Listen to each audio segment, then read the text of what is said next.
Hello and welcome to BeyondPowerAndControl.com. I am Sybil Cummin, licensed professional counselor and approved clinical supervisor, and the creator of this resource to help train professionals working with victims and survivors of domestic violence. So this is the second video in a series of videos debunking the myths and misconceptions of domestic violence.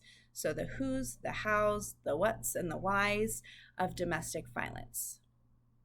So today I would like to look at the myth or the misconception around the ease of leaving an abusive relationship.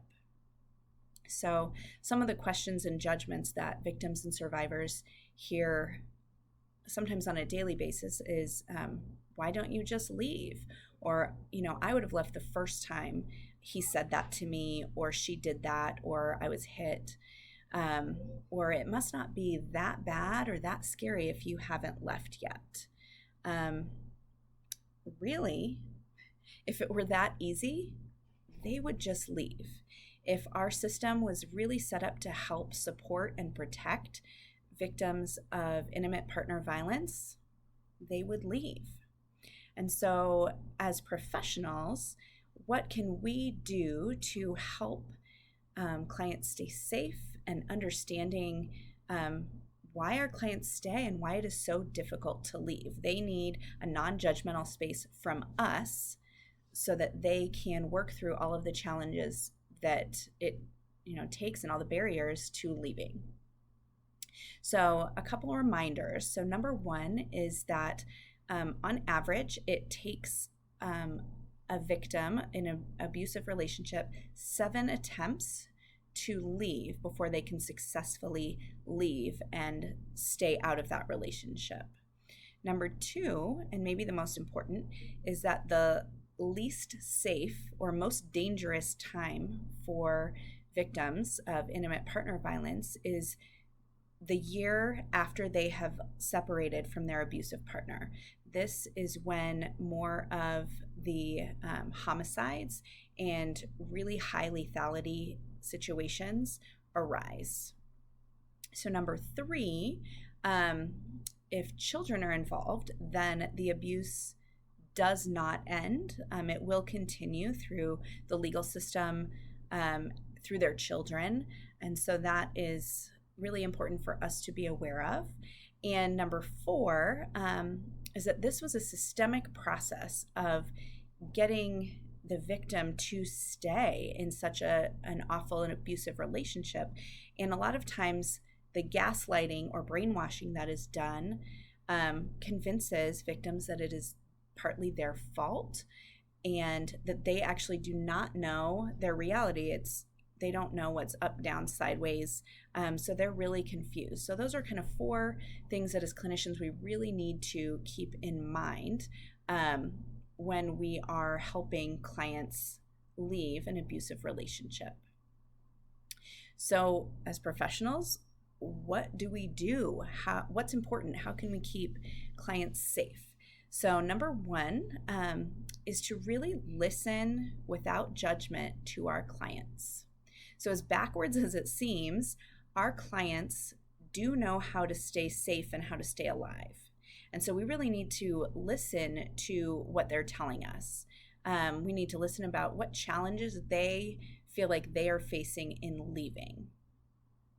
And just to really know all the possible reasons why victims do stay. And unfortunately, we can't know all of them because every day I hear something new that I wouldn't necessarily think about as a barrier to leaving, but is. So I'm going to give you a short list of possible reasons and barriers that victims have for leaving an abusive relationship. Again, this is by no means an exhaustive list.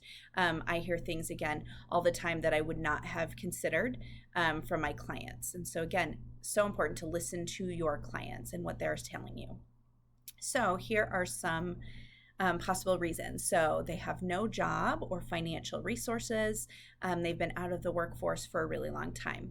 They have nowhere to go. they have been isolated from their family, from their friends, so they really have no options for an easy exit. The fear and the threat that my partner will take my children. My partner has more money so they can hire a good attorney for family court. They're going to take custody. My partner is going to call child protection and tell them that I'm crazy and can't take care of my children. Maybe he's going to say I'm suicidal. My partner has threatened to kill me, my children, my animals, my family if I leave. I can't take my animals with me. My partner will out me to my family. My partner will call immigration and have me deported. My partner will kill themselves and maybe kill me too. I love him and he's not all bad, or she's not all bad. My partner can change and I can help change them. I'm crazy and everyone thinks that I'm crazy. No one else will want me. I'm used up. I'm no good. The police aren't going to help me. And the list really goes on and on. There's so many reasons and barriers to leaving. So it's our job as professionals to really listen to those and create strategies to kind of fix or get around each one of those barriers. And that is going to help our clients be more successful in leaving and leaving after fewer attempts. So that really is our job and our goal. And also remember that it is not our job to force our clients to leave. It is really their decision. And we just really have to help them create safe plans and to help figure out how to get around all of those challenges. So thank you for watching. I hope you've learned something and can help these clients and understand the difficulty it takes to leave an abusive relationship.